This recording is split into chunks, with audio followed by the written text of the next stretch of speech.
話我爸媽會唔中意佢，所以我頭幾個月都係零 say yes 嘅，就話我了解下你多啲啦。跟住我記得咁啱我爸媽搬緊，我就逼佢嚟幫手咯。跟住我媽就覺得佢都幾乖啊，幾聽話啊。跟住我記得我有一次係跟住我 sneak 出去飲酒，跟住我就逼佢出嚟。跟住我啲 friend 就話：哇，佢真係好尊重我哋咯，佢真係好識做咯。OK， 可以俾個機會佢咪。同埋我特登有一次係我約咗我細佬飲嘢，跟住我就逼我細佬同佢傾偈傾，跟住我細佬就之後就講佢好 nice 啊，好 pure hearted 啊，你可以試下。所以我嗰時先 say yes， 即係我係真係要攞晒我阿爸媽嘅 approval 啊，我啲 friend 覺得佢點啊，我細佬覺得佢點啊，我先肯俾個機會佢。係咯，去到而家其實我 best friend 係真係一個好 local 嘅女仔，但係我 best friend 係可以同佢溝通到，我真係覺得呢樣嘢好搞笑，即係喺動漫嘅，即係 anime 啦，佢真係會 send 啲 recommendation 俾我老公，而我老公又會好乖咁樣睇完之後同我講話，哎呀好好睇啊，仲有啲咩？跟住我就覺得哇，呢個溝通方式真係好搞笑啊！但係佢哋係溝通到嘅咯。所以佢追咗你好耐，跟住花咗啲時間，係啊，花咗啲時間。跟住我都有同佢講你想唔想 give up？你有冇諗過 give up？佢話冇啊。跟住我話咁你而家識咗我7年，你會唔會翻去想 give up？想。但係佢嗰陣時陪你哋去執嘢去搬屋，爸媽係知唔知佢係追緊？我唔知，我同佢講係 friend 嚟嘅啫，同埋我都嗰時都係冇諗住 say yes 嘅，因為我都係 friend 嚟嘅就，同埋佢真係佢個人太 I 啦，我個人太 E， 即係好大分別。佢係真係唔介意可以成個禮拜坐喺屋企食同一餐飯，淨係對住個電視，佢係完全唔介意嘅。同埋佢係一個冇嘢可以影響到佢嘅人，即係佢係 EQ 太高咯。我真係我一開始係接受唔到，即係可能有啲好細嘅嘢發生，我就會放大。我咪覺得其實你唔好擺喺心啦，唔好放啦，唔好嘥你自己啲時間咧。我會好唔了解點解一個人可以咁 relax 咁 chill，跟住我就覺得我同佢太大分別啦。我係中意出去食飯，我中意出去陪我啲 friend 飲嘢。佢係即係佢係有 friend 嘅，但係佢係可以1年唔見佢啲 friend，但係佢啲 friend 都係咁錫佢嗰啲人，我就真係完全唔了解。我哋兩個個 life 太相反啦，係啊。因為我有時都聽講嘅一啲印度人啊，即係可能爸媽其實係想你快啲結婚，但係咧又覺得唔好拍拖。咁你屋企人會唔會都係類似咁嘅諗法咧？我爸媽一開即係其實佢哋由頭到尾都冇逼過我結婚。OK，係啊，佢哋好搞笑，佢哋即係佢哋翻印度嘅時候，啲親戚成日都會喺度追殺我爸。你個女幾時結婚啊？其實咧28歲之後結婚咧係唔好㗎。你個女係咪有啲咩唔好啊？即係佢哋一覺得咧，你個女仔唔結婚就係 your problem，即係個女仔係有 problem 嘅。跟住我爸就會聽完之後一二入一二出咯。我話其實你哋聽咁多笑話，你哋有冇諗過幫我揾個男仔或者幫我 arrange marriage 咁啊？跟住我媽話：我哋癲嘅咩？幫你揾個男仔，咁你成世咪係咁喺度鬧我哋，即係我哋幫你揾咪仲慘。跟住我就話你又講得啱。跟住佢話：我哋梗係寧願等你自己揾啦。咁你自己揾，第時有啲咩你咪怪翻你自己。如果我哋幫你揾，你咪怪翻我哋。跟住我話你又講得啱，係啊。咁所以佢哋即係冇理過咯。我有同我爸媽講過，我話嗱，我一係就唔結婚，一係就30歲就會結婚嘅喎。都聽到你屋企人其實係好真係好 open，係啊，都好似 OK。但係其實我記得即係我同我老公頭2年拍拖嘅時候咧，我記得有一次係我哋去 staycation 嘅，跟住我媽係唔敢同我爸講呢樣嘢，咁我就同我媽講啦，我話媽咪我去 staycation，跟住佢話你同邊個去啊？我話我而家老公去啦咁樣，跟住佢話覺得唔係咁好咯，因為你哋拍咗拖，但係你哋又唔係結咗婚或者唔係 engage，其實覺得咁樣唔係咁好喎。跟住我就即係我對住我媽好直接講，我話媽咪我哋一齊咗2年，要做嘅嘢已經做咗，我已經好直接同你講㗎啦，我已經冇收埋㗎啦咁樣。跟住佢係窒咗一陣，跟住佢話，跟住我就同佢講，我話你寧願我好 open， 有個 open 嘅 communication 同你講我而家做緊啲咩，定係你想我同你講大話話我同我 A friend 去 staycation， 跟住你先，跟住佢窒咗佢講好啦 open communication， 跟住就完咗件事啦，係。哇！就我就覺得我哋傾咗咁耐，我由你嗰度學到嘅嘢，其實 open communication 係慢慢，即係俾多少少時間佢就會 accept，係啊會 support 你咯。係啊。 OK，我同我爸阿媽係到而家都係次次食飯，我係可以講晒我朋友嘅 gossip，跟住佢哋係會記得嘅，佢哋下一次就會分。係啊，佢話：喂，你個 friend 咧上次唔知咩分咗手啊，而家點啊？佢哋係好中意聽我啲 friend 嘅 gossip 嘅，所以即係我啲 friend 都知道話，你唔好同任何人講啊。你阿爸阿媽同你老公就一定知㗎啦，但係其他人一定唔要講得㗎啦。咩咩？你隨時如果你阿爸阿媽見翻你個 friend 咧，佢會唔會講翻啲嘢？唔會嘅，佢哋係好識做嘅，好彩好識做。好乖。嗱，OK，咁呢幾年都其實都除咗 mental health 之外啦，都會講開好多愛嘅語言。咁你係嗰陣時係點樣？即係例如有壓力或者唔開心嗰陣，你係點樣利用呢個愛嘅語言去氹翻自己，或者你老公會點樣？零食，好中意食嘢。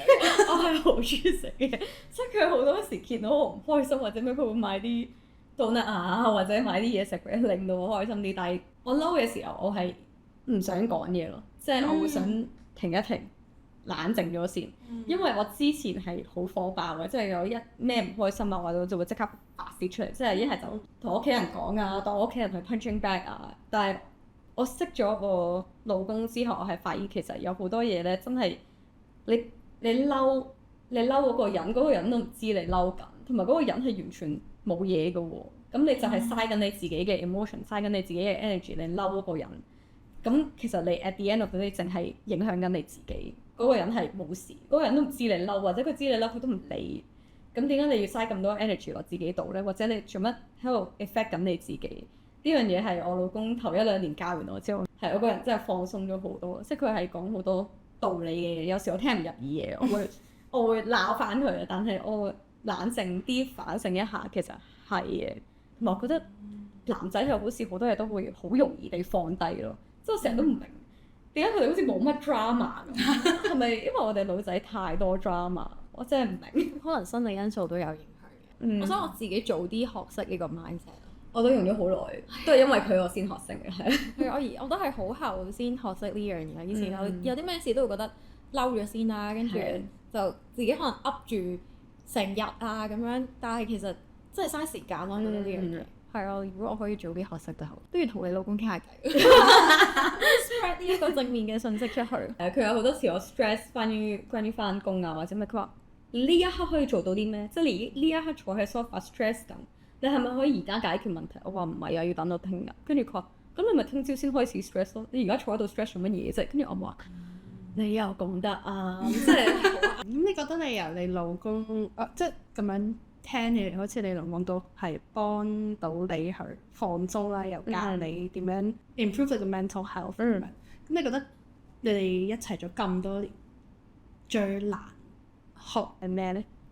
耐性，我係你引佢定係佢引你啊？我引佢。有好多嘢我係一開始會好嬲嘅，即係佢就係一個好冇乜所謂嘅人。佢就點解你咁冇所謂？點解？跟住我就係咁鬧佢咁。即係好多嘢我係覺得我係要有耐性咯，係啊。對住佢又係佢會慢慢思考啊，或者佢會要諗下先處理。咁我就會覺得你可唔可以快啲？但係佢就會覺得點解你要咁急？呢啲係好多香港人都係。但係我覺得香港就係咁，因為我次次去其他地方旅行咧，我翻到嚟都係會同即係我所有 friend 或者咩講話，香港實在太 efficient，我接受唔到出邊嘅人做嘢嘅模式或者速度，我真係好嬲。真同時就同性格相輔相成，就變咗可能我哋日常生活都係好急。因為我而家係要學識慢。都想知你去學 mental health 或者你去維持你嘅 mental health 嘅 journey 係點樣樣？一開始咧，其實我有好多嘢都係擺喺心入邊嘅。因為我覺得對我嚟講，其中一樣好大嘅壓力就係因為我同我屋企人好 close 啊。而我有一個細佬，所以我爹哋媽咪有啲咩壓力上嘅嘢啊，或者有啲咩唔開心啊，都會直接同我講。咁我就會將佢哋唔開心嘅嘢放喺我心入邊。或者例如我細佬佢細個喺學校唔開心，或者佢俾人蝦，我係會即刻好 personally，即係我會覺得哇你 hurt 我細佬，跟住我就會好唔開心，即係我會戥佢好唔開心。所以我覺得我由細到大有好多嘢都係會好似積住咁樣咯，即係我爸媽嘅唔開心啊，我細佬嘅唔開心啊，全部都會好似擺晒落我 shoulder 上面，就覺得唉，我好唔開心，點解就係因為我爸唔開心，所以我覺得我冇乜 address 過我自己嘅 mental health 咯。因為我細到大都會係會覺得即係我屋企人好信我，或者佢哋會 support 我都要 support 翻佢哋。咁我就會所有都係放晒喺我心入邊，或者我會成日都好似好重咯個人，即係好 heavy。但係我都唔會講出嚟咯，就係因為我覺得我要 support 佢哋啊咁。但係我近期我覺得我係應該結婚嘅1-2年前啦，我發現其實咧我已經去到一個位，我係好辛苦啊！即係我係成日都聽其他人講佢哋有啲咩唔開心嗰啲嘢，又或者有啲咩壓力，但係我冇同其他人講翻我自己嘅壓力或者自己有咩唔開心。跟住我有一日係真係爆咗嘅，即係應該係其實都23、24歲嘅時候，我真係爆喊咗出嚟。跟住我係好嬲，同我媽咪講我話其實我知你哋好愛我，我都好愛你，但係我覺得好似我好辛苦啊，因為我成日都係要聽你哋有咩唔開心，聽你哋嘅壓力，但係冇人聽翻我講嘢。我覺得我咁樣維持落去咧，我真係會接受唔到㗎啦。跟住我媽咪就好冷靜咁樣同我講，佢話咧不如咁啦，我 filter out 啲嘢，即係我唔好所有嘢都話晒俾你知，或者我有時擺下啲 pressure 落你細佬度啦咁樣。跟住我話可以啊，或者跟住我嗰時開始我就會識同我媽咪講翻咯。結咗婚之後，我覺得我嘅 mental health 係更加好咗，因為我係真係會有時可能諗嘢諗得好辛苦，我就會有少少係唞唔到氣，即係又唔係 panic attack 嘅，但係你明咧，即係個心好似好緊咁樣。咁我老公見到佢就會 OK，我哋一齊呼吸氣呼氣，跟住佢就會即係做下啲 exercise 令到我冷靜啲。咁我覺得呢啲係我會識 voice out 多啲，或者我會識 practice 例如我夜晚瞓唔到覺，因為我諗緊好多嘢，我就會開始 OK，我要深呼吸3次，跟住開始即係用其他方式嚟令到我個腦冇咁辛苦，或者放低晒啲嘢。咁呢啲嘢我都係覺得我近期先會開始積重，因為我細個同我爸媽講話，我覺得我要 focus on 我個 mental health，佢哋應該會笑，因為其實佢哋都冇 go through 過呢樣嘢，即係佢哋細個嘅時候係冇 mental health 呢樣嘢喎。咁所以我覺得係。即係佢哋而家係接受到嘅，但係需要啲時間。會唔會覺得可能係尤其是細個嗰陣唔知乜嘢係開心啲嚟，所以變咗可能係阿爸開心、阿媽開心、細佬開心就等於開心。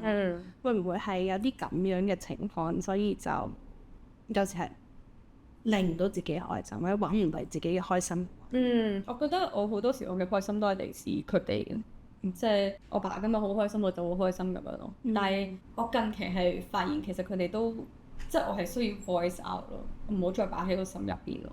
會唔會有時可能你喺街嗰度，而咁啱嗰日係stress 啲或者開心啲，有個 fans 係認得你，又突然間死啦，又要做翻個好開心嘅畫面出嚟嘅。我試過。咁但係我就會好快 switch on 咯，即係同埋我嗰時係會諗翻，即係我可能嗰時就會好快放低唔開心嘅，因為我會見到一個即係支持緊我嘅 fans，咁我就會即係呢樣嘢已經會令到我好開心，而令到我係將我啲壓力 put aside 咁樣。即係變咗，咦唔係喎 ，it's not that bad，其實都有啲其他可以開心嘅事。係，因為你自己都有翻工，跟住有。平時做 YouTuber 其實剪片要用好多時間啦，拍嘢啦，成日諗嘢，點樣平衡呢兩邊即係嘅時間？都幾難。但係因為我係翻正職啦，咁1至5我就會真係 focus on 我份正職嘅。咁禮拜6日啊，或者放咗工之後，如果有少少時間，我就會拍下片啦，剪下片。但好忙嘅時候，我都會有時真係我 IG 或者 YouTube 係靜咗一段時間嘅。觀眾啊，會問你一啲可能會同你講話，我都好我有壓力啊，或者會唔會調翻轉有其他唔同文化背景嘅人嚟同你傾偈嘅揾你？有時都會嘅，有時我都會收到啲 DM 係香港嘅女仔啊，可能佢哋同緊一個印度男仔拍拖，而想呻下佢哋拍拖中間發生咗嘅事，而佢哋覺得佢哋朋友唔會明白嘅。我有時都會收到呢啲 DM，佢話我覺得冇人會明白我啊，或者冇人會了解我，你介唔介意同你傾下偈？我係試過幾次我都覺得幾開心啊！即係如果我可以幫到佢哋嘅，或者佢哋只係想發泄下而佢哋揀咗我都覺得係即係我會好 grateful 啊，係啊。我想再延伸多啲，因為我哋雖然話今日係講少少 mental health 啊 relationship 嘅嘢啦，咁但係因為我哋本身個 podcast 咧就係有唔同文化背景嘅人一齊去傾偈，冇特別去講，即係我哋有介紹自己嘅，佢哋會講自己係乜嘢裔或者乜嘢族咁樣，但係我哋好少會提到因為即係今日個題目就係因為你係乜，所以我哋就今日傾呢樣嘢啦。咁我哋純粹係真係好 general 咁樣去講啦。咁因為我頭先有聽到一樣嘢，就係啲訪問係純粹因為佢哋了解其實都唔係好多，我係覺得某個程度或者佢哋本身其實已經有個 stereotype 而去 set 一啲問題俾你，跟住就令到啲訪問點解我嚟嚟去都係答呢啲嘢？因為頭先你有咁樣 share 呢樣嘢，咁我就想知你點樣去平衡佢，因為你都有 YouTube 拍好多片係講關於印度嘅嘢啦、食嘢啦、旅行嘅片啦，我都有。咁你覺得香港人其實係缺啲乜嘢呢？我喺度諗緊，最近我有個 concept 就係、其實點解我哋要學呢一啲文化嘅嘢先可以同人哋溝通呢？其實即係我喺度諗緊，其實唔使學嘅喎，啲嘢唔需要特別學。我覺得係好奇心，即係其實香港有好多人問我由細到大問我覺得係純粹好奇。但係我附近即係而家最 close 嘅 friend， 我真心佢哋係完全冇問過我文化嘅嘢，或者完全冇問過我背景嘅嘢咯。佢純粹係覺得我個人好 interesting 啊，想同我做朋友。例如我而家個 best friend， 佢係識咗我成2-3年之後先無端有一日問我，喂，我想問你爹哋媽咪點識㗎？因為我好似咧印度人係 arrange marriage 嘅喎，咁你哋係咪啊？咁樣，跟住我就呢個係你識咗我3年問嘅第一個關於我文化嘅問題。佢話係啊，因為純粹好奇啫嘛，其實都冇其他嘢想問咁樣。所以佢即係我附近嘅朋友全部都係咁。我記得我而家第二個好 close 嘅朋友嘅問題唔係關於即係我嚟自邊度，佢問我你有冇拍拖 ？OK， 所以我完全認同你講嘅嘢，我覺得係爭接受咯，即係接受其他人、其他膚色嘅人或者其他 non-local 嘅人，其實係我哋喺呢個世界入邊係全部都係一模一樣，即係我哋只係嚟自唔同國家，我哋嘅文化係有少少唔同，但係我哋個皮之外入邊係一模一樣咯。即係我覺得呢樣嘢係我成日都同好多人講。Obviously 我係好 open 到，即係好 open 你了解我文化，我都好想了解你文化，但係我唔想你對我更加好或者對我更加唔好，就係因為我膚色。因為我哋之前其實有啲 trainee 佢有 share 過，你請我係因為我個膚色啫嘛，即係佢真係有個計劃，我淨係唔同膚色嘅人，總之你要請啦，咁佢哋就係負責執行呢樣嘢嗰個。佢想要多元，佢想要大家共融。我覺得呢個問題咧，其實我有問過我老公，因為佢附近啲朋友全部都係印度人啊，喺香港土生土長啊。我有問過佢呢個問題，我話其實你覺得香港啲或者更加接受其他膚色？佢話我唔需要啲 special treatment， 你唔好再 treat me specially 啦。其實你當我一個人得㗎啦，即係你俾呢個 opportunity 我係因為你覺得我係做到呢份工，唔係因為我膚色或者你唔請我，唔係因為我膚色。你覺得我係 capable for 呢個 job，OK 完啦。你唔使特別做啲 extra 嘅嘢嚟請我啊，或者你唔使 treat 我 differently。我 at the end of the day 我都係一個人，即係你唔好因為我膚色而俾我唔同嘅，即係俾我 opportunity 我，或者唔俾我 opportunity 我咯。而我完全認同嘅，即係我有時都覺得 ethnic minority 呢個 term 啦，講 EM 呢個 term 啦，我成日都覺得係有啲難聽嘅，因為你已經標籤咗我哋就係一個 minority， 我哋就係一個少數。咁我明嘅，即係想講話係啊，我哋想多啲幫你哋啲 ethnic minority。其實你標籤咗我哋咧，已經係有少少係同我哋講緊，我同你係唔同嘅，你係 major， 我係 minor 咁樣。咁所以我有時都會覺得聽落去係有少少唔好聽啦。咁但係係咯，at the end of the day，當我一個普通人喎，你唔好俾 special treatment 我，或者你唔好歧視我就得㗎啦。你中意我性格，你想同我做朋友，或者你覺得我啱呢份工，你想請我就得㗎啦，係啊。